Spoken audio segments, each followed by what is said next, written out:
ជំរាបសួរអ្នកទាំងអស់គ្នាថ្ងៃនេះនាងខ្ញុំហៃសុជាតិគឺជាបុគ្គលិកផ្នែកប្រកាសពន្ធរបស់ក្រុមហ៊ុន BIS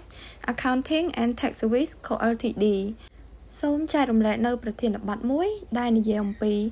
ហេតុអ្វីអាជីវកម្មត្រូវការភ្នាក់ងារសេវាកម្មពន្ធដារការសន្សំលុយតិចតួចថ្ងៃនេះអាចក្លាយជាការចំណាយដ៏ធំនៅថ្ងៃក្រោយម្ចាស់អាជីវកម្មម្នាក់គាត់ចាប់ផ្ដើមអាជីវកម្មតូចមួយដោយចុះបញ្ជីជាអ្នកជាប់ពន្ធមធ្យមដោយមានក្តីស្រមៃធំដំបូងគាត់ក៏ធ្វើគ្រប់យ៉ាងដោយខ្លួនឯងគាត់ជាម្ចាស់គាត់ជាអ្នកលក់គាត់ជាអ្នកធ្វើទីផ្សារគាត់ជាអ្នកគ្រប់គ្រងហិរញ្ញវត្ថុហើយគាត់គិតថាពន្ធគ្រាន់តែបំពេញលិខិតប្រកាសពន្ធតាមទម្រង់ដែលមានស្រាប់ tax return តែប៉ុណ្ណោះមិនចាំបាច់ជួលអ្នកដែលគាត់មានជំនាញទេដូច្នេះហើយគាត់ក៏សម្រេចចិត្តធ្វើការប្រកាសពន្ធដោយខ្លួនឯងហើយនៅក្នុងខែដំបូងគ្រប់យ៉ាងមើលទៅគឺល្អប្រសើរប៉ុន្តែខែទី2ក៏មានបញ្ហាខែទី3គាត់ចាប់ផ្ដើមរវល់ជាមួយនឹងការលក់ការជួលបុគ្គលិកនិងការពង្រីកអាជីវកម្មការរៀបចំឯកសារប្រកាសពន្ធត្រូវបានទុកចោលមានវិក័យប័ត្រខ្លះវិក័យប័ត្រខ្លះក៏ភ្លេចប្រកាសបង្កាន់ដៃខ្លះមិនបានរក្សាទុកឯកសារខ្លះក៏រកមិនឃើញហើយការប្រកាសពន្ធក៏ត្រូវបានធ្វើដោយការស្មានជារឿយគាត់ប្រើទិន្នន័យប្រហាក់ប្រហែលនឹងខែមុនដែលធ្លាប់បានប្រកាសពេលនោះគាត់គិតថាមិនអីទេប្រហែលជាគ្មានអ្នកណាមកពិនិត្យទេប៉ុន្តែបន្ទាប់ពីប្រហែលឆ្នាំក្រោយថ្ងៃមួយគាត់ក៏ទទួលបានលិខិតពីអគ្គនាយកដ្ឋានពន្ធដារជាលិខិតចុះធ្វើសវនកម្មសារពើពន្ធពេលនោះទើបគាត់ដឹងថាបញ្ហាមិនមែននៅថ្ងៃដែលគាត់ទទួលបានលិខិតទេបញ្ហាពិតប្រាកដគឺកំហុសតូចដែលបានប្រមូលផ្ដុំអស់ជាច្រើនឆ្នាំឯកសារមិនគ្រប់គ្រាន់ការប្រកាសពន្ធមិនបានត្រឹមត្រូវការគណនាខុសការខកខានកាតព្វកិច្ចមួយចំនួនអ្វីដែលគាត់គិតថាសន្សំថ្លៃសេវា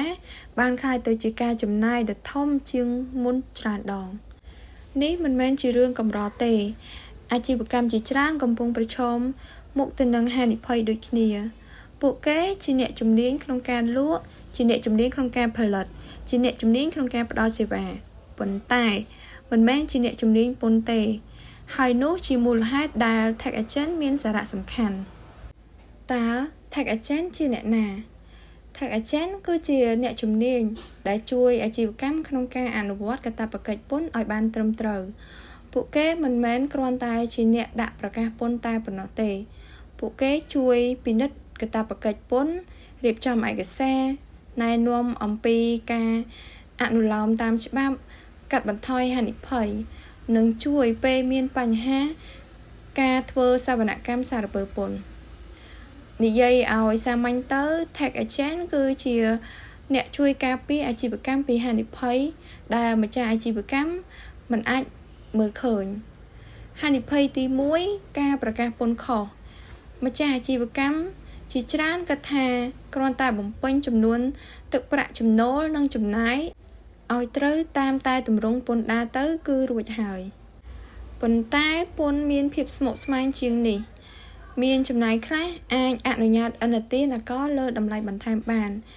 ចំណាយខ្លះមិនអាចអនុញ្ញាតឥណទាននគរលើតម្លៃបន្ថែមឯកសារខ្លះត្រូវមានភស្តុតាងគ្រប់គ្រាន់បន្ថែមពីលើទិន្នន័យដែលបានប្រកាសពេលខ្លះការយល់ច្រឡំបន្តិចបន្តួចអាចបង្កើតហានិភ័យធំដល់អាជីវកម្មដោយមិនបានដឹងខ្លួនហានិភ័យទី2ការបាត់បង់ឯកសារម្ចាស់អាជីវកម្មជាច្រើនផ្ដោតលើការរកលុយប៉ុន្តែពួកគាត់ភ្លេចរក្សាទុកនៅឯកសារពេលមានការចុះធ្វើសវនកម្មពន្ធដារឬសវនកម្មសារពើពន្ធការដែលនិយាយថាខ្ញុំធ្លាប់មានឯកសារប៉ុន្តែបាត់ហើយមិនអាចជាភស្តុតាងបានទេ tax agent ល្អគឺជួយបង្កើតប្រព័ន្ធគ្រប់គ្រងឯកសារបន្ថែមមួយជាន់ទៀតដែលម្ចាស់អាជីវកម្មខ្លះពុំបានគិតដល់ហានិភ័យទី3ការប្រកាសយឺតពេលអាជីវកម្មរីកធំម្ចាស់អាជីវកម្មកាន់តែរវល់ការងារពន្ធកាន់តែងាយត្រូវបានមើលរំលង tax agent ជួយធានាថាកាតព្វកិច្ចត្រូវបានអនុវត្តទាន់ពេលវេលាហានិភ័យទី4ខ្វះការត្រៀមខ្លួនសម្រាប់ tax audit អាជីវកម្មជាច្រើនមិនបារម្ភពី tax audit ទេ ព្រោះពួកគេគិតថាប្រហែលជាមិនកាត់ឡើងចំពោះខ្ញុំទេប៉ុន្តែអាជីវកម្មដែលមានការត្រៀមខ្លួនល្អមិនចាំបាច់ខ្លាចការត្រួតពិនិត្យទេព្រោះឯកសាររួចរាល់កំណត់ត្រារួចរាល់ការប្រកាសត្រឹមត្រូវទាន់ពេលវេលានិងបកស្រាយប្រតិបត្តិការបានហេតុអ្វីការជួល Tech Agent គឺជាការវិនិយោគមនុស្សជាច្រើនមើលឃើញថ្លៃសេវាជាចំណាយប៉ុន្តែអ្នកជំនាញមើលឃើញថាវាជាការការពារវាជាការកាត់បន្ថយនូវហានិភ័យវាជាការបង្កើតប្រព័ន្ធជាការពង្រឹងទំនុកចិត្តវាជាការរៀបចំអាជីវកម្មសម្រាប់ការរីកចម្រើនអាជីវកម្មដែលចង់ធំត្រូវការច្រើនជាងត្រឹមតែតួលេខនៃការលក់មួយមុខ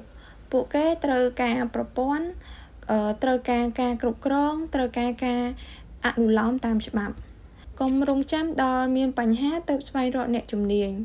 កុំរងចាំដល់មាន Tech Audit ទៅរៀបចំឯកសារកុំរងចាំដល់ពេលមានពិន័យទៅយល់ពីសារៈសំខាន់នៃការអនុលោមតាមច្បាប់អ្នកជំនាញល្អមិនមែនគ្រាន់តែជួយដោះស្រាយបញ្ហាទេ